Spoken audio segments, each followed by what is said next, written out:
So I was very interested, mainly probably because kung fu movies. The hero always found a secret kung fu training manual.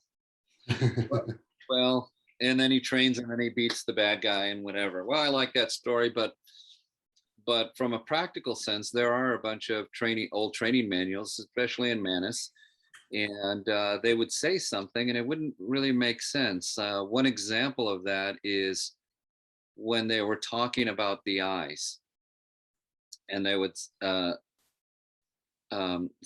so I went into this study. I started with this aspect of the eyes, and I asked a lot of martial artists, where do you look on the opponent? What do you do with your eyes? And some would say, oh, you just look them straight in the eyes. And someone else would say, oh, I watch the shoulders. And someone would say, I look at the hips.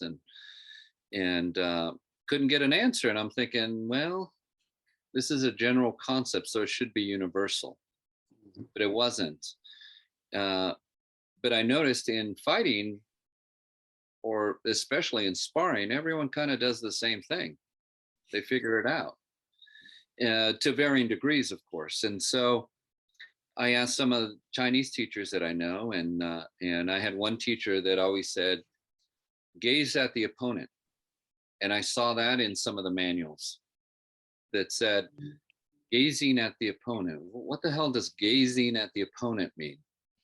I had another master from Taiwan. He said, "Oh, you just look through the opponent," and that's what he was taught. And so that's what he taught his students: look through the opponent.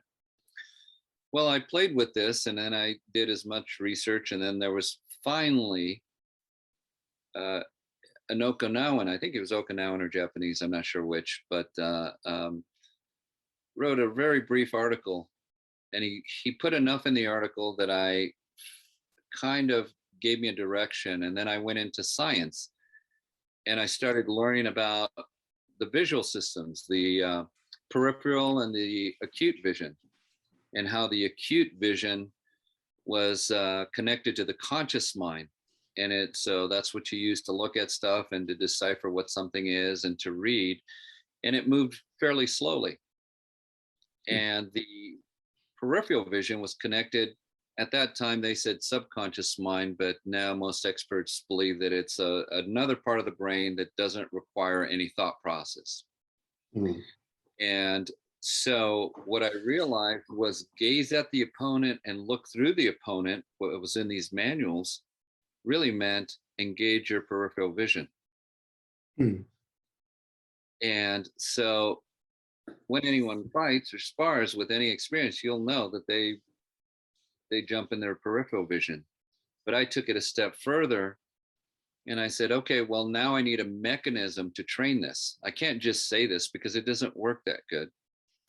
And so I developed exercises and drills that taught me how to stay in peripheral vision and how to pop out of and go into acute when it was necessary.